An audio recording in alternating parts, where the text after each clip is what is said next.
Good evening. My name is Wale Gingu, and these are my fellow classmates Giovanni Escobar and Derek Godwin. Today, there are 2.2 million Americans who are incarcerated. The U.S. has 5% of the world's population, but 25% of its prison population. The poor, black and Hispanic, and mentally ill are disproportionately incarcerated. We at the Bull City League of Justice want to raise awareness and advocate on behalf of this issue. In the United States, there is a mass incarceration of people of color, undocumented immigrants, and people with mental health issues. Khalif Browder was accused of stealing a backpack and was sent to Rikers Island for 3 years. While on Rikers Island, he endured harsh punishments such as being beat by officers and other inmates. After being released, he had a trial, and a year after being found innocent, he committed suicide. Over 30% inmates cannot afford to post bail. More than 60% inmates are jailed pre-trial. Black and Hispanic defendants are much more likely to be held on bail than white defendants. The ACLU accused private prisons' contribution to increase the national incarceration rate.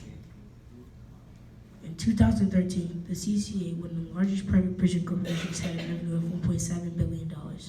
CCA operates 34 state prisons, 14 federal prisons, 9 immigration detention centers, and 4 jails.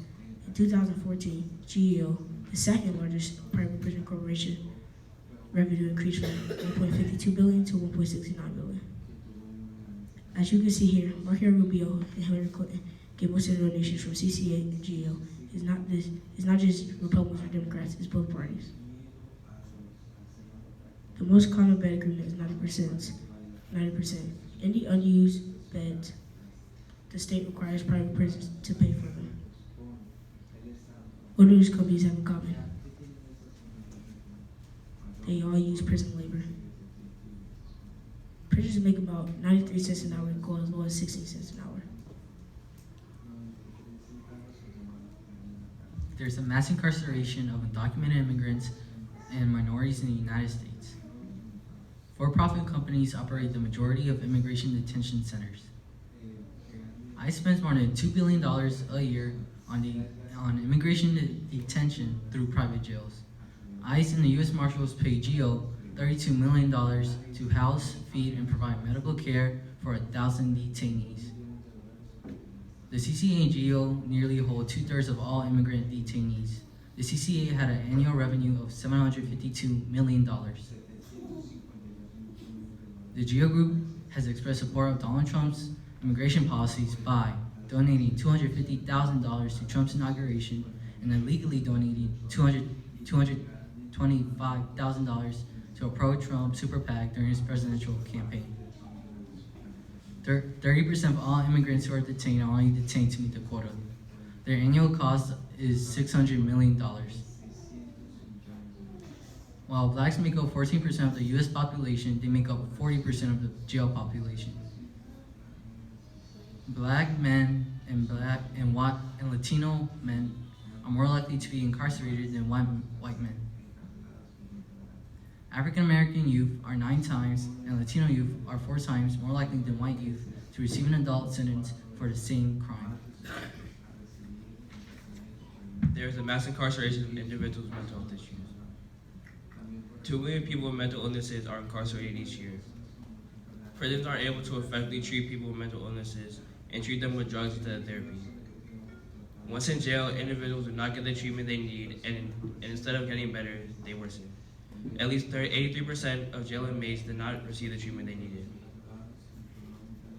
Children with mental illnesses are disproportionately affected by the criminal justice system.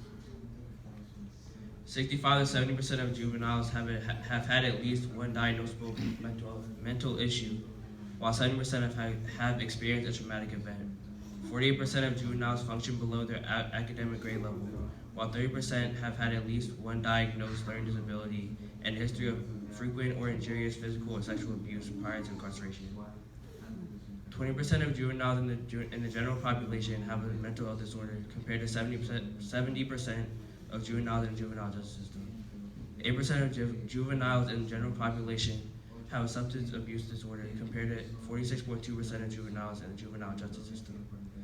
25% of juveniles in the general population have experienced a traumatic event, compared to 90% of juveniles in the juvenile justice system.